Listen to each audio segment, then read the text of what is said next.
ये कहानी हवाई के एक आइलैंड में रहने वाली एक लड़की की है। उस लड़की को समंदर से बहुत लगाव था और इसी लगाव के चलते उसे सर्फिंग से प्यार हो गया। वो बस 2 साल की थी जब उसने सर्फ करना सीखा था। 8 साल की उम्र में उसने अपना पहला सर्फ कंपटीशन जीता और पहले ही कंपटीशन में उसने फर्स्ट पोजीशन हासिल किया। 9 साल की उम्र से उसे सर्फिंग के लिए स्पॉन्सर्स मिलने शुरू हो गए। सर्फिंग में धीरे धीरे वो बहुत ज्यादा नाम कमाने लगी। 13 साल की उम्र में उसने NSSA नेशनल सर्फिंग चैंपियनशिप में 2nd प्लेस जीता। सब कुछ उसकी जिंदगी में एकदम बढ़िया जा रहा था। सबको लगता था कि ये लड़की एक दिन सर्फिंग में एक नया इतिहास लिख देगी, मगर बहुत ही जल्दी कुछ बहुत ज्यादा खतरनाक होने वाला था जो उस लड़की की जिंदगी को पूरी तरह बदल देने वाला था। 31 अक्टूबर 2003 वो लड़की कावाई आइलैंड के नॉर्थ शोर पर सर्फिंग कर रही थी। अपने बाएं हाथ पर उसने खूबसूरत सा चमकीला घड़ी पहन रखा था। यह घड़ी उसे उसके स्पॉन्सर रिप कर्ल ने दिया था और उसे पहन के उसे बड़ा गर्व महसूस होता था। मगर उस दिन उस घड़ी की नियति कुछ और ही थी। घड़ी की सोने जैसी चमक बीच समंदर में तैर रहे एक टाइगर शार्क के नजर पे पड़ी। इस बात से पूरी तरह अनजान वो लड़की समंदर के बीच सर्फ प्रैक्टिस कर रही थी। वो आराम से अपने बोर्ड पर सोकर लहरों का मजा ले रही थी। उसका बायां हाथ बोर्ड से बाहर पानी में लटक रहा था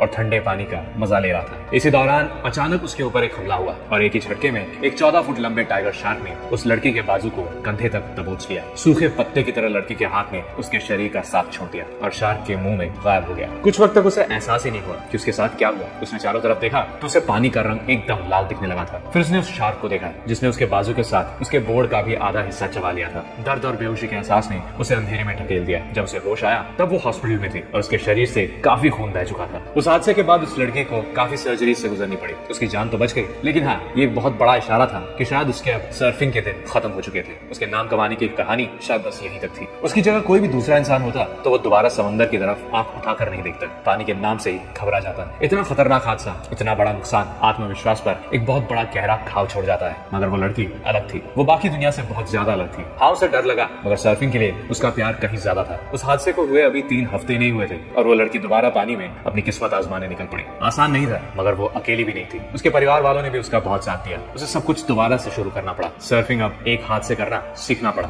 लोगों ने उसे कहा यह आसान नहीं होगा, लेकिन उसने जवाब में कहा मुझे आसान नहीं चाहिए, मुझे बस मुमकिन चाहिए। इसके बाद बस 2 महीने में ही वो कॉम्पिटिशन्स में कूद पड़ी और खुद से ही वुमेन्स ओपन डिवीजन में 5th प्लेस की जगह छीन ली। 1 साल बाद उसने 2005 NSSA सर्फिंग चैंपियनशिप में वुमेन डिवीजन में 1st प्लेस जीता। एज ए फीमेल सर्फर ये उसका जिंदगी का सबसे पहला नेशनल टाइटल था। 2 साल बाद वो प्रो सर्फर के सफर पे निकल पड़ी और उसके बाद उसने इंटरनेशनल कॉम्पिटिशन्स में कदम रखा और एक एक करके उसमें भी जीत हासिल करती गई। इस लड़की का नाम है बेथनी हैमिल्टन। 14 साल की उम्र में उसने अपनी ऑटोबायोग्राफी लिखी, Soul Surfer, a true story of faith, family and fighting to get back on board. ये किताब इतनी ज्यादा मशहूर हुई थी कि बाद में इसी के ऊपर एक मूवी भी बनाई गई, सोल सर्फर। एक लड़की जिससे समंदर ने सब कुछ छीन लिया था, आज उसी ने उस समंदर के इतिहास में अपना सबसे बड़ा छाप छोड़ दिया।